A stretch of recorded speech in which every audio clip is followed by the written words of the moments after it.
89 doctors day special కుటుంబ సభ్యుల medicine పై 50% తగ్గింపు, డాక్టర్ కన్సల్టేషన్ ఉచితం, డైట్ మరియు ఎక్సర్సైజ్ చార్ట్, ఇమ్యూనిటీ బూస్టర్ మరియు ఫ్రీ కౌన్సిలింగ్, అన్ని రకాల అనారోగ్య సమస్యలకు 89 తో పరిష్కారం. నాగేశ్వర్ గారు, hi sir. Nageswar here sir. Hi and hi. First of all congrat sir, ఒక ఎపిక్ బ్లాక్ బస్టర్ని ఇండియన్ సినిమాకి మీరు ఇచ్చినందుకు, అండ్ కంటిన్యూగా సక్సెస్ కొట్టే డైరెక్టర్ల జాబితాలో మీరు చేరినందుకు. సో కంగ్రాట్స్ అండి. Thank you sir. బట్ బేసిక్గా ఫస్ట్ ఆఫ్ ఆల్ భాగవతాన్ని, భారతాన్ని లోని ఇన్సిడెంట్ని దీంట్లో అడాప్ట్ చేయాలి అన్న ఆ ఐడియా ఎలా వచ్చింది? అంటే మనం ఆల్మోస్ట్ మన తెలుగు సినిమా అంటే మనకు ఫస్ట్ గుర్తొచ్చే పేరు మాయాబజార్ కదా sir. And Mayabazar is nothing but one adaptation of Mahabharat. Actually అది మహాభారతంలో ఎక్కడ లేదు ఆ పర్టిక్యులర్ ఇన్సిడెంట్.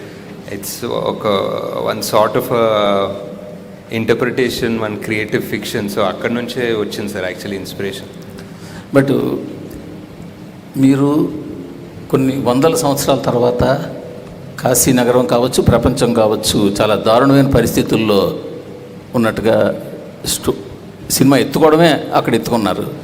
బట్ ఎత్తుకున్న తర్వాత మాత్రం కాశీ నగరంలో నడిచే సన్నివేశాలు ఏది కూడా ఎక్కడ ఒక నాట్ 1% పెయిన్ చూపించలేదు.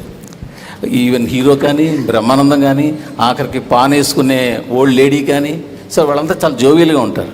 సో ఆ స్టార్టింగ్లో ఆ వెహికల్లో మాత్రమే పెయిన్ చూపించారు. సో కాశీలో ఎక్కడ పెయిన్ చూపించారు. అదొక చిన్న కామన్ మ్యాన్ డౌట్.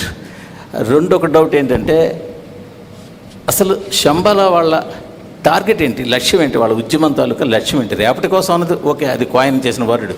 అసలు ఏంటి వాళ్ళు, అంటే కాంప్లెక్స్ని క్యాప్చర్ చేద్దామనా, లేకపోతే వరల్డ్ని మళ్ళీ ఓల్డ్కి వైభవాన్ని తీసుకురావాలనా? ఈ రెండు ఒక కామన్ మ్యాన్ డౌట్స్. అంటే రెండు డౌట్స్కి అంటే మూవీ డెఫినెట్లీ ఫస్ట్ పాయింట్ ఒక క్రియేటివ్ చాయిస్. ఇంకా ప్రభాస్ క్యారెక్టర్ ఆర్ భైరవ క్యారెక్టర్ని ఒక రకమైన, అంటే ఆయన్ని కూడా ఒక విషాదంలో చూపించకుండా ఒక చిన్న లైట్ హార్టెడ్ మేనర్గా పోర్ట్రే చేద్దామని. అండ్ అంటే ఎంత ఇప్పుడు లిటరలీ ఎంత విషాదం వార్ జోన్లో అన్నా they can still be some sort of life and humour అన్న థాట్ ప్రాసెస్లో సార్. సో అలా వెళ్ళాము. మేబీ ఇంకా చూపించుండొచ్చేమో, but we don't want cinema మరీ డార్క్గా కూడా చూపించే ఉద్దేశం లేకుండే.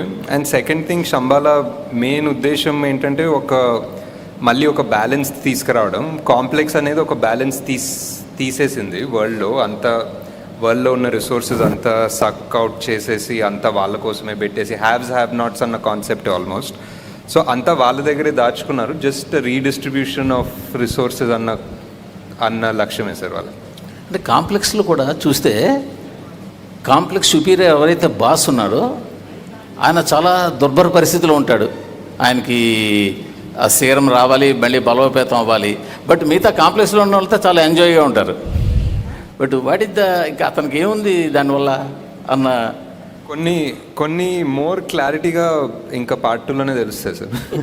అశ్విన్, ఇక్కడ Ashwin, this is Lakshmana from HMTV. మీ గురించి సినిమా రిలీజ్ అయిన తర్వాత మీ గురించి బయట ఒక టాక్ ఉన్నది. అంటే రాజమౌళికి మొగడు వచ్చాడని అంటున్నారు బయట జనాలంతా. ఎవరు అనలేదు సార్, మీరే అంటున్నారు. నేను కాదు, బయట అంటున్నారు, నేను అనట్లేదు. నేను బయట వాళ్ళ గురించి చెప్తున్నా, మీ టాక్ చూసిన వాళ్ళు.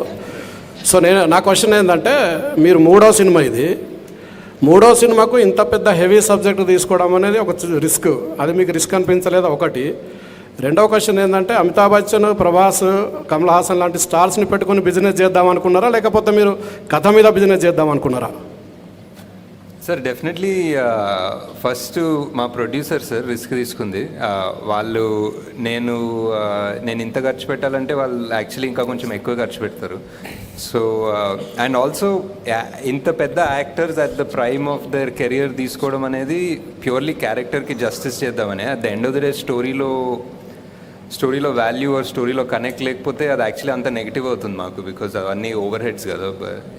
Sir Nagi, this is Prema. Yeah. I just have two questions, one after the other. I'll ask straight. జనరల్గా అంటే మీరు కొన్నేమో మహాభారతం నుంచి కొన్ని తీసుకున్నారు, అంటే వాస్తవాలను తీసుకున్నారు. కొన్ని మీరు you took your liberties to explore the other side. But జనరల్గా అయితే అందరికీ తెలిసిన విషయం, కలియుగం అంతమయ్యేది 4.5 లక్షల సంవత్సరాల తర్వాత.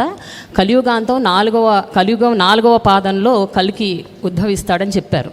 కానీ 6000 సంవత్సరాల తర్వాతే వచ్చాడని మీరు చెప్తున్నారు. సో అసలు కల్కి అనేవాడు ఇప్పుడు పార్ట్ 2లో అయినా 6000 సంవత్సరాల తర్వాతే వస్తాడా అన్నది నా క్వశ్చన్. రెండోది, I feel strongly that your core strength is emotions. మీ ఫస్ట్ సెకండ్ మూవీలో మీరు జనాల్ని కట్టిపడేశారు మీ ఇమోషనల్ స్టోరీ రైటింగ్ నెరేటివ్ ద్వారా. What is your self assessment about the emotional part in your కల్కి? Do you think you have అంటే justice చేశాను అని అనుకుంటున్నారా ఇమోషన్స్కి సంబంధించినంత వరకు? So these are the 2 questions. So part 1కి 4,32,000 years అంటారు కలియుగం. And somewhere at some mid night reading, I remember reading that కలియుగంలో every year feels like 72 years అని. లైక్ ఎవ్రీ ఇయర్ ఇస్ 1 మన్వంతర ఏదో ఒకటి ఉండే, ఒక మేబీ నేనే సృష్టించుకున్నాను logic from what I read, I don't know. But so ఆ 72 divided by 4,32,000 was 6,000 years. So that's how I came up with this idea of like every year in Kaliyuga feels so long annadi. Ante Satyugam was much longer and every yugam became smaller and smaller, and the Kaliyugam felt like every year felt so long anna concept nunchi ala 6,000 కి వచ్చాం. Second part was I think ఈ script రాయడం and ఈ స్క్రిప్ట్ని part 1 లాగా తీయడం was very challenging for us. I mean making, VFX, action అవన్నీ మాట్లాడుకుందాం, but I think the writing part was a big challenge, and because 4 big characters, 4 big stars, also world, and the most important character of the film was Sumathi, was Deepika, but she couldn't do more than what she was doing in this part. She came from a place where she had to be innocent, and somehow oka rakamain damsel in distress ayipoyindi though. But yeah, I think definitely could have done few things better, maybe a few things differently, but in retrospect we just felt like we really needed for people to come into this world and understand it very clearly. So కొంచెం ఆ time తీసుకుని ఆ మెల్లగా చెప్పాము. Maybe they were some things అది ఇది ఆ 2 పార్ట్స్గా చేసే ప్రాసెస్లో కూడా కొన్ని డైల్యూట్ అయి ఉండొచ్చు. So but yeah, definitely lots of learning. Nagashwin గారు ఇక్కడ సార్, మీ రైట్ సైడ్ సార్. హలో అండి, కంగ్రాట్స్ ఆన్ యువర్ సక్సెస్ అండి. యా, థ్యాంక్స్ అండి. Sir, I have 2 questions. ఒకటి, సెకండ్ పార్ట్లో ప్రభాస్ గారి క్యారెక్టర్ ఏదైతే ఉందో అది ఫుల్ లెంత్ ఉండే అవకాశం ఉందా? అండ్ ఒక సార్ట్ ఆఫ్ రికార్డ్ సృష్టించారు మల్టిపుల్ క్యామియోస్తో. సెకండ్ పార్ట్లో ఇన్నే క్యామియోస్ ఉండే అవకాశం ఏదైనా ఉందా? ప్రభాస్ గారు ఫుల్ లెంత్ క్యారెక్టర్ అంటే like obviously screen time yeah obviously ఇంకా అంటే స్క్రీన్ టైం మీద కొంచెం తక్కువ ఉందన్న. It is obviously full length అండి. అండ్ ఇఫ్ ఎనీథింగ్ ఇప్పుడు ఆ వరల్డ్ బిల్డింగ్ గోల్ అంతా అయిపోయింది, ఆ వరల్డ్ బిల్డింగ్ కాన్సెప్ట్ అయిపోయింది. We know where where in. So if you open directly in one world, now I think the audience are ready to just accept and enter that world.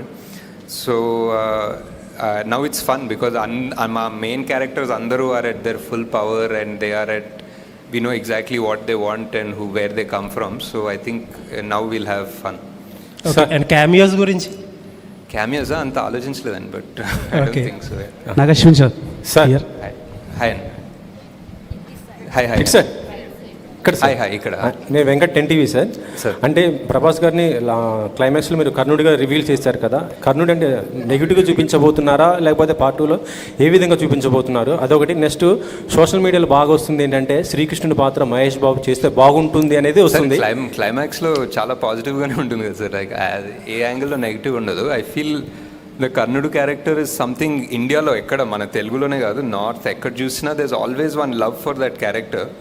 Like almost even సినిమాల్లో కూడా మన దళపతి చూసిన ఒక version of the కర్ణుడ్ story only. So there is one love for that character. So and ఆయన స్టోరీకి, ఆయన క్యారెక్టర్కి ఒక జస్టిస్ చేయాలనే ఉంటుంది. సో శ్రీకృష్ణుడి పాత్ర మహేష్ బాబు చేస్తే బాగుంటుందని బాగా బయట సోషల్ మీడియాలో వస్తుంది కదా, ఒకవేళ తీసుకునే అవకాశం ఉందా? ఒకవేళ అంటే ఈ సినిమాలో కాదండి, డెఫినెట్లీ వేరే సినిమాలో ఏదైనా ఆయన చేస్తే బాగుంటుంది డెఫినెట్లీ.